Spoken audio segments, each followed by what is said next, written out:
r/ProRevenge. Manager targeted me because of my family priorities. It cost her job.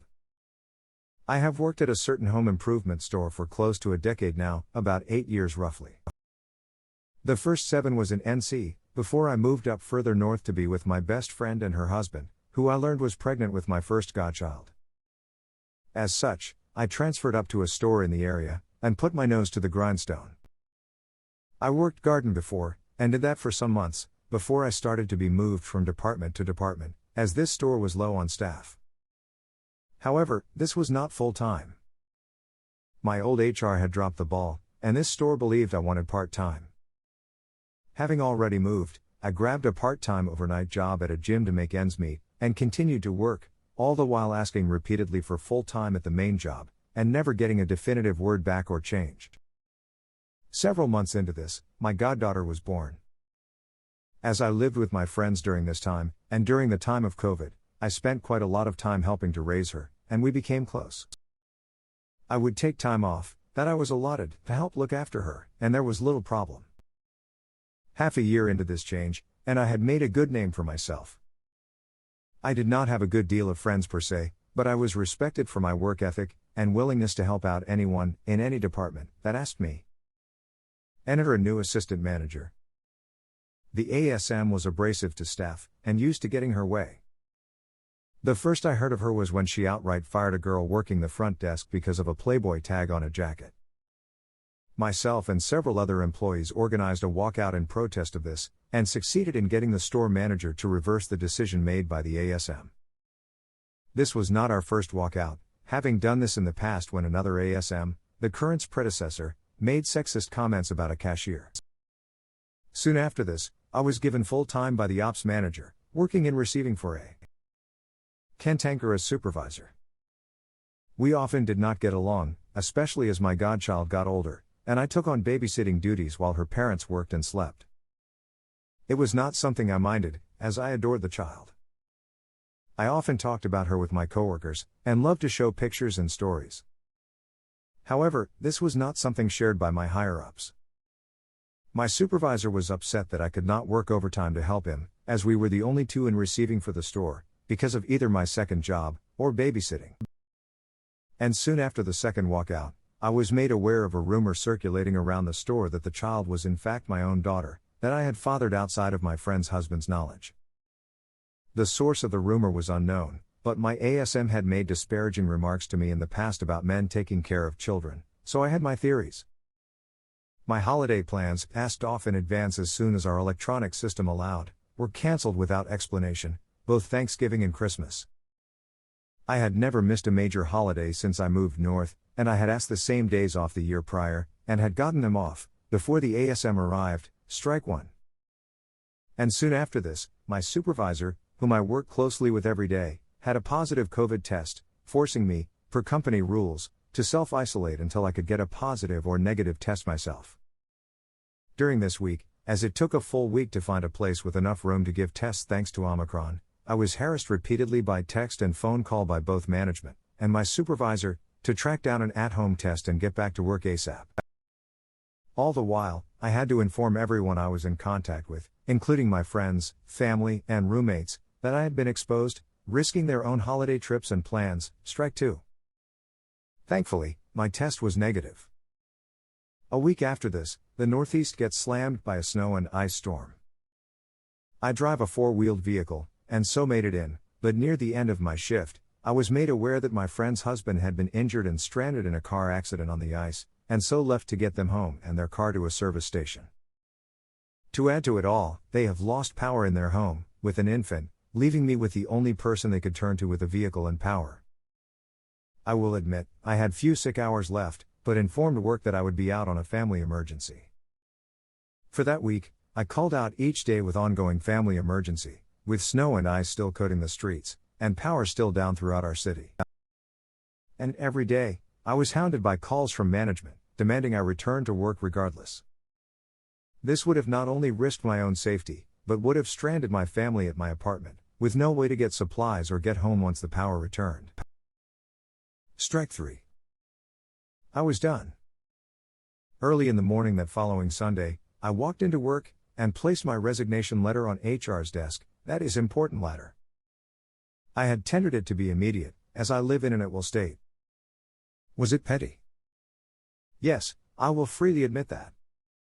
I had given 8 years of my life to this company, and asked very little in return. As I was leaving, I crossed paths with my supervisor, who asked angrily if I was finally coming back to work. I informed him of my decision to leave, ignoring his provocations, and left to go home and sleep. Several hours later, I received the gift that would ignite my semi-accidental revenge. A single text from my ASM: "We will see how long you can take care of your love child without us." Well. Seems I found my probable source. My friends had been made aware of this rumor from the start. I did not hide anything from them, and did not want any kind of rumor, however unlikely, to reach them from anyone but me. They are my closest friends and compatriots, and have given me the greatest gift in the form of my godchild, whom they insist I call my niece, as I am family. Love child feels like a slur against her, and I am not cool with that, and neither are they. However, they informed me of the monumental screw-up my, now former, ASM had made. It was time for corporate HR to be made aware, and so I began to compile my evidence: the texts from my supervisor, the call records and messages left, and this holy grail of a text message. If I was going to leave, I was at the very least going to give some blowback on the team that had been so willing to target me. What happened after is secondhand from friends I had still at the store, and so I cannot entirely verify all of it, but the ASM played herself.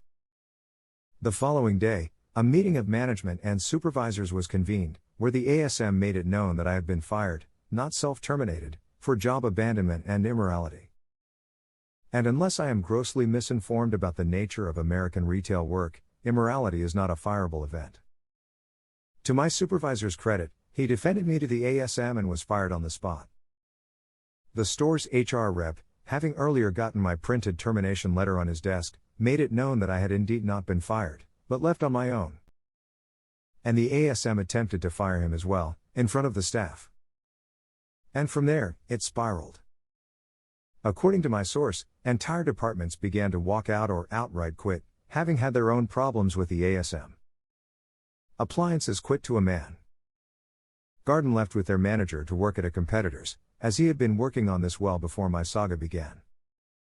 Front desk walked out in protest, as it came out that the ASM had threatened and blackmailed several Muslim part-timers to not wear their headscarves if they wanted hours. Lumber, receiving's main partner, quit. Pro desk joined the front desk protest, as one of their number, a Sikh man, had also been threatened. Cashiers, both head cashiers, quit, and the other trained cashiers walked out with the desks. Ops manager had informed the district manager, and quit outright before he arrived, walking out with the HR rep and my old supervisor. My source's last report of the ASM was seeing her sprinting to her car, after having heard that the district staff was inbound, and the store manager was forced to shut the store down for the next 2 days, last I've heard. I've been in contact with the other injured parties, and we're compiling all the evidence we've collected, as several of the families are hiring lawyers. I suspect the company will attempt to keep this quiet. I just never suspected that anything like this would happen. I have a full-time position at the gym upcoming, and I've been enjoying the extra sleep and time I get with my family. I'm never working 56 to 64-hour weeks ever again. And I will never darken the doorstep of that store again. I hope my ASM enjoyed the temporary rush of power. I suspect she won't get it ever again, at least not in manager positions. TLDR. An assistant manager got on a power trip and harassed myself and several other employees, leading to her ultimate downfall and the biggest mass quitting I've ever been a part of. I've posted this in r/antiwork and r/regular revenge, but it was voted there to also be pro-revenge, so posting it here. A response to the post. Hopefully, the ASM will find herself permanently unemployable in that job sector and will enjoy an exciting career as a cashier at the local discount gas station. Because discount gas stations are notorious for having the lowest wages possible and no opportunity for promotion. A response to this comment. Don't think she will get that good a position, perhaps shelf stocker and garbage collector at the place. A response to the post. I hope for more revenge, keep us updated. A response to the post. After reading the bit about the racism against the Sikh and Muslim employees, I'm wondering if the front desk girl with the Playboy clothing tag was Asian. It's a normal/mainstream clothing brand over there. Peace response to this comment. I believe she was. I'm not sure from where, though. A response to the post. I don't know how this all works given that I'm not American, but you could potentially go after them for constructive dismissal. The ASM harassed you into resigning. Talk to a lawyer.